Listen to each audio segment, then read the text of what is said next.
Hello students, welcome to Arsha Mathematics classes. My name is Janhavi Srivastava और आज के इस वीडियो में मैं आपके लिए लेकर आई हूँ क्लास 12th एनसीईआरटी बुक से मैट्रिसेस का टॉपिक.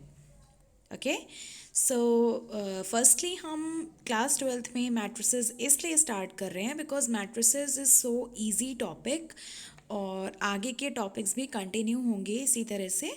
सो आप वीडियोस को देखते रहिए. ओके तो अभी हम सबसे पहले मैट्रिसेस पढ़ेंगे. So what is matrix?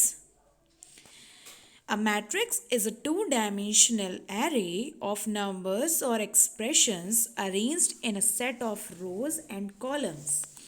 एक मैट्रिक्स जो है वो टू डायमेंशनल एरे है जो कि रोज एंड कॉलम्स के सेट की फॉर्म में अरेंज किया जाता है और इसको m क्रॉस n के रूप में प्रेजेंट करते हैं. आगे आप जब देखेंगे तो आप जानेंगे कि m जो है वो रोज़ होती हैं और n कॉलम्स होते हैं. इसका एग्जाम्पल देख लेते हैं.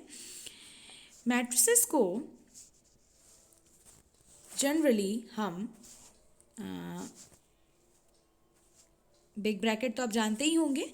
मैट्रिसेस को जनरली हम बिग ब्रैकेट के फॉर्म में शो करते हैं. बिग ब्रैकेट के अंदर हम एलिमेंट्स को रो और कॉलम की फॉर्म में लिख करके मैट्रिसेस को रिप्रेजेंट किया जाता है. यहाँ पे आप देख सकते हैं कि आपको एलिमेंट्स दिखाई दे रहे होंगे A11, A12, नेक्स्ट होगा A13 and dot dot so on A1n तक. ओके ये हो गई आपकी रो, ये रो, ये रो एंड कंटिन्यू ऐसे ऐसे चलते हुए आगे भी आपकी रोज आती जाएंगी. Okay and these are the columns.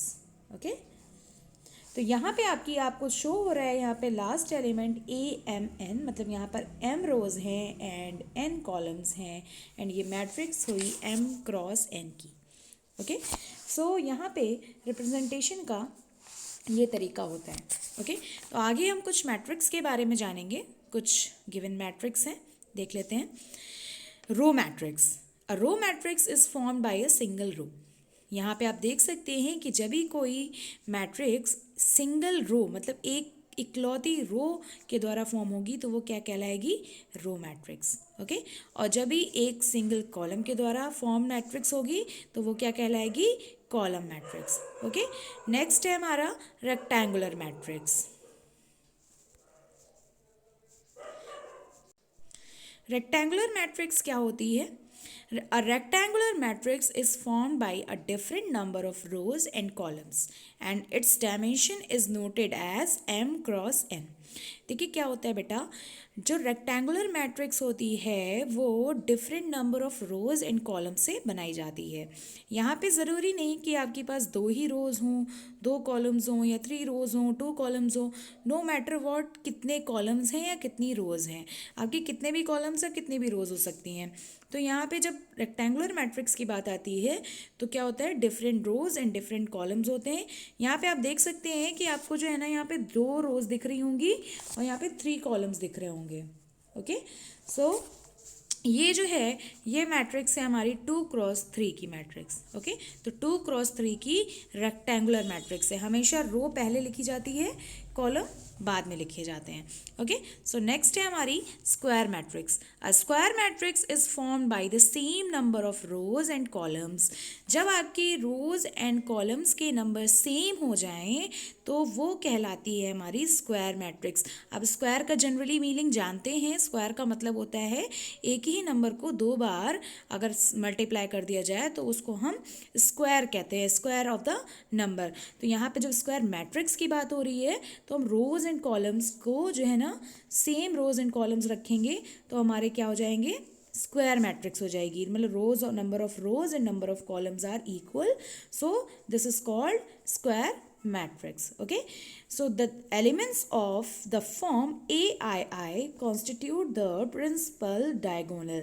देखिए बेटा जब आपने फर्स्ट एग्जाम्पल जब देखा था मैट्रिसेस का तो आपने वहाँ देखा था आपने वहाँ देखा था कि आई टाइप एलिमेंट्स जो होते हैं वो बीच में मिड में बिलोंग करते थे, जैसे A11, A22, A33, इस टाइप के जो एलिमेंट्स होते हैं वो एक प्रिंसिपल डायगोनल फॉर्म करते हैं, जो कि ऐसे जैसे आपका ये मैट्रिक्स लिखा हुआ है तो इसमें इस तरह के जो यहाँ पे ऐसे डायगोनल शेप में एलिमेंट्स लिखे होंगे वो आपके आई टाइप एलिमेंट्स होंगे, जो कि प्रिंसिपल डायगोनल कहलाता है. Okay, the secondary diagonal is formed by elements with i plus j is equal to n plus one.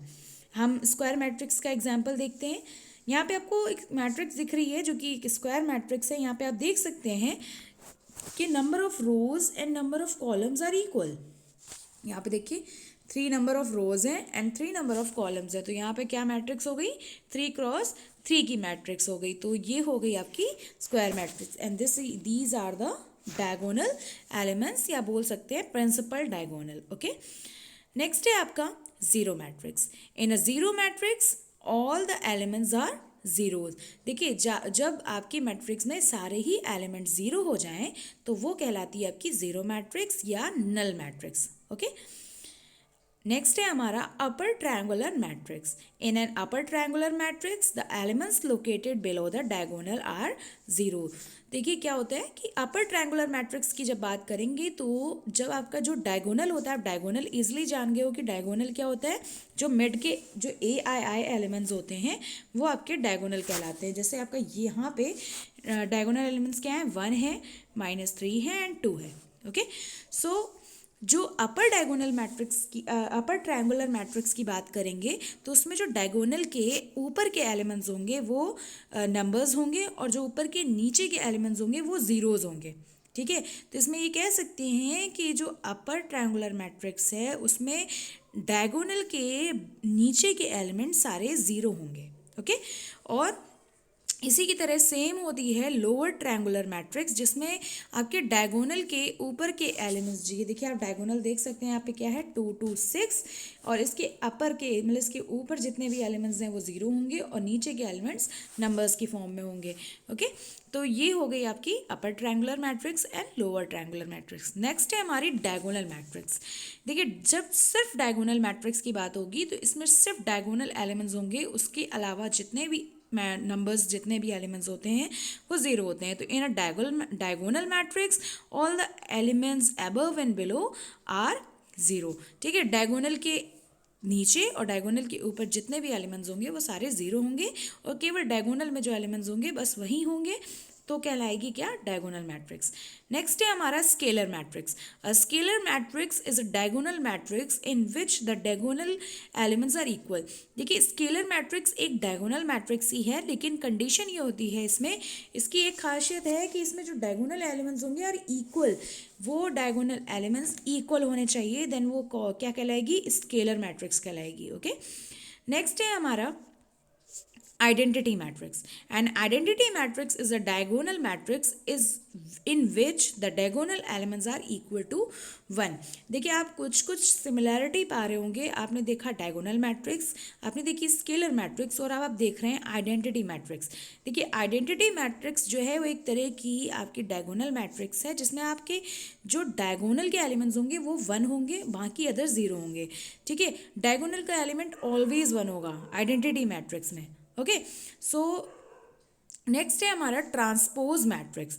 Given matrix A, the transpose of matrix A is another matrix where the elements in the columns and rows have switched.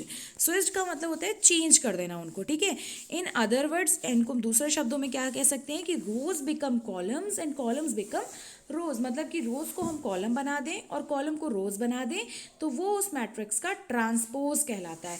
यहाँ पे आप देख सकते हैं कि आपकी जो देखिए फर्स्ट रो है ये इसका फर्स्ट कॉलम बन चुकी है, देख रहे हैं ना आप ट्रांसपोज में, और ये आपकी जो सेकंड रो है वो इसका सेकंड कॉलम बन चुकी है, और इसकी जो थर्ड रो है वो इसका थर्ड कॉलम बन चुकी है. या आप जनरली अगर इसको दूसरे वे में देखना चाहें तो आप देख सकते हैं जो इसका जो फर्स्ट कॉलम है वो इसकी फर्स्ट रो है, इसका जो सेकंड कॉलम है वो इसकी सेकंड रो है, और जो इसका थर्ड कॉलम है वो इसकी थर्ड रो है। तो ट्रांसपोज में आपको करना कुछ नहीं होता है, ट्रांसपोज में आपको बस जो मैट्रिक्स की रोज होती हैं वो कॉलम्स में कन्वर्ट हो जाती हैं। किसी भी चीज़ को, एक चीज़ को पकड़ के हम कर सकते हैं, और जो आपकी कॉलम होते हैं वो आपके रोज में ट्रांसपोज हो जाते हैं। तो this is called transpose matrix. Okay, इसकी कुछ प्रॉपर्टीज़ हैं, देख लीजिए। यदि किसी मैट्रिक्स का हम ट्रांसपोज लें एक बार, ठीक है, और अगेन हम उसका ट्रांसपोज कर दें तो वापस से हमें वही मैट्रिक्स मिल जाती है जो हमें गिवन होती है। आप जनरली आप देख सकते हो ना, किसी चीज़ का एक बार अगर हम उल्टा करें देन अगेन उसको उल्टा कर दें तो वो चीज़ सीधी हो जाएगी ना, मतलब जो जैसे पहले थी वो वैसे ही हो जाएगी। तो वही चीज़ यहाँ पे भी होती है। ओके, और अगर दो मैट्रिसेस हैं हमारे पास, उन दोनों को ऐड किया जाए देन उसका ट्रांसपोज लिया जाए तो वो हमारा इक्वल होता है उन दोनों के अलग अलग ट्रांसपोज के एडिशन से। ठीक है, अब थर्ड है हमारा, थर्ड पॉइंट है कि अगर किसी मतलब किसी और नंबर का, किसी बाहर से किसी और नंबर का मल्टीप्लाई किया जाए उस मैट्रिक्स में देन उसका ट्रांसपोज लिया जाए, तो अगर हम उस मैट्रिक्स का ट्रांसपोज करने के बाद उस नंबर से मल्टीप्लाई करते हैं तब भी वो वैल्यू हमारी सेम होगी। इसी तरह से जो चौथी कंडीशन है वो क्या कहती है कि ए इंटू बी, मतलब ए और बी दो मैट्रिसेस हैं जिनको हम आपस में मल्टीप्लाई करें देन उसका ट्रांसपोज करें, तो हमें क्या करना होगा, पहले बी का ट्रांसपोज करना होगा देन ए का ट्रांसपोज करना होगा एंड उन दोनों को मल्टीप्लाई करके जो वैल्यू आएगी वो हमारी दोनों सेम होंगी। तो ये हमारे ट्रांसपोज की कुछ प्रॉपर्टीज़ थी, इन्हें ध्यान से देखिएगा और इसके एग्जाम्पल्स भी आपको प्रोवाइड कराए जाएंगे। तो इनके एग्जाम्पल बुक में देख करके आप ज़रूर सॉल्व करिएगा, बाकी मैं भी आपको PDF में प्रोवाइड कर दूँगी। ओके, नेक्स्ट है आपका सिंगुलर मैट्रिक्स। देखिए, ये सिंगुलर मैट्रिक्स और रेगुलर मैट्रिक्स बड़े टॉपिक्स हैं, इनको मैं अलग से एक वीडियो में एक्सप्लेन करूंगी। यहाँ पे सिर्फ आपको डेफिनेशन देख लीजिए। A singular matrix is a square matrix that has no inverse, okay, and regular matrix is a square matrix that has inverse. Okay, तो यहाँ पे आप केवल डेफिनेशन देखिए, इसको एक्सप्लेन हम नेक्स्ट वीडियो में करेंगे। देन आपका आता है आइडेम्पोडेंट मैट्रिक्स। क्या होती है idempotent matrix? The matrix A is idempotent if A square, मतलब ए का दो बार, मतलब कोई मैट्रिक्स है उसका दो बार मतलब गुणा कर दें, आपस में एक मैट्रिक्स का उसी मैट्रिक्स से गुणा कर दें और वापस से गुणा करने के बावजूद वही मैट्रिक्स आ जाए तो वो कहलाती है हमारी आइडेम्पोडेंट मैट्रिक्स। ओके, इसका भी एग्जाम्पल आपको बाद में बताया जाएगा। अगली है हमारी इनवॉल्यूटिव मैट्रिक्स। इसका क्या है case? The matrix A is involutive if A square is equal to I, मतलब कि ऐसी मैट्रिक्स हम लें कि उसको उसी मैट्रिक्स में, सेम मैट्रिक्स से गुणा करें और हमें आइडेंटिटी मैट्रिक्स मिल जाए। इट मीन्स क्या होगा, वो कहलाएगी हमारी इनवॉल्यूटिव मैट्रिक्स। ओके, नेक्स्ट है हमारा symmetric matrix. A symmetric matrix is a square matrix that verifies. ये क्या वेरीफाई करती है कि ए जो होगा सिमेट्रिक मैट्रिक्स में, ए जो होगा मैट्रिक्स वो अपने ही ट्रांसपोज के इक्वल होगा। मतलब कोई एक ऐसी मैट्रिक्स ले लें जिसका हम ट्रांसपोज करें और वही मैट्रिक्स आ जाए जो मैट्रिक्स हमारी गिवन है, तो वो कहलाती है हमारी symmetric matrix. Anti symmetric matrix क्या होता है कि मैट्रिक्स तो सेम आएगी बट उसका जो मैट्रिक्स का ट्रांसपोज है वो भी उसके मैट्रिक्स के इक्वल होगा, लेकिन उसमें जो है एक माइनस का साइन इंक्लूड हो जाएगा, मतलब एक माइनस कॉमन आना चाहिए बाहर। ठीक है, इसका भी एग्जाम्पल आपको बताते हैं। नेक्स्ट है आपकी orthogonal matrix. A matrix is orthogonal if it verifies that A into A transpose equal to identity.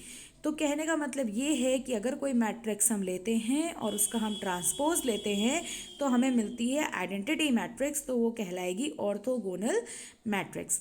आज की इस वीडियो में बस इतना ही। प्लीज़ इस वीडियो को लाइक करें, इस चैनल को सब्सक्राइब करें एंड शेयर करें। Thank you.